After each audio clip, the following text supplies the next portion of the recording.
was the first version of Little Red Riding Hood you ever heard? Probably not the version I'm sharing today, featuring a werewolf, some unintended cannibalism, and a dash of potty humor. This is Into the Hoods, a series where I, Liz, am deep diving into the development and variations of Little Red Riding Hood. First, I'll share the story, then we'll dissect its lore. Once upon a time, a woman packed a basket with a fresh loaf of bread and a bottle of milk and handed it to her daughter. "Take this to your grandmother," she said, and so the girl took the basket and went on her way. Partway there, the girl met a werewolf who got all up in her business. "Where are you off to?" he asked. "What's in your basket? Which path are you taking?" The girl brought him up to speed, telling him, "I'm taking the path of needles." And the werewolf answered, "Excellent, I'm taking the path of pins." The werewolf makes it to the grandmother's first and eats her up, but he saves some of her flesh and blood for later. When the girl arrives, the werewolf pretends to be her grandmother, offering her some of that leftover flesh and blood, which the girl accepts. Oops, she ate Grandma. Grandma tells the girl to chuck her clothes into the fire because she won't be needing those anymore. No comment.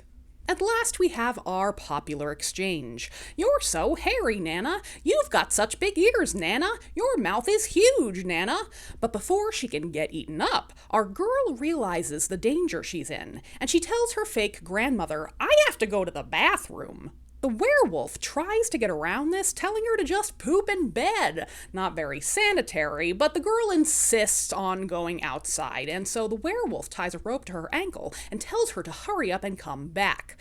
But our smart cookie-leading lady simply unties herself and ties the rope to a tree, escaping home before the wolf figures out he's been tricked. Quite a different picture from the version you likely grew up with. How did we get there? FYI, a lot of the information I'm parroting comes from this amazing breakdown by Jack Zipes, and it's a must-read for folks who really love to nerd out over fairy tale history. Long before Charles Perrault and the Brothers Grimm published their very famous versions of this cautionary fairy tale, the peasantry of France and Italy circulated versions like this one. Let's break down some of its elements. So where the fuck is her Red Riding Hood? Well, the hood is not necessarily a component of this type of folktale, and it wasn't popularized until Perrault adapted the story. Why a werewolf? Well, this tale likely circulated while witch and werewolf hysteria had Europeans pointing fingers at wayward folks, somewhere between the 1300s and 1600s. Fear of the creature, therefore, made its way into folktales. What the fuck does the path of pins and path of needles mean? Okay. Buckle up. This is likely a reference specific to the communities who shared this tale. Some scholars have connected it to coming-of-age practices where girls were apprenticed to a local seamstress.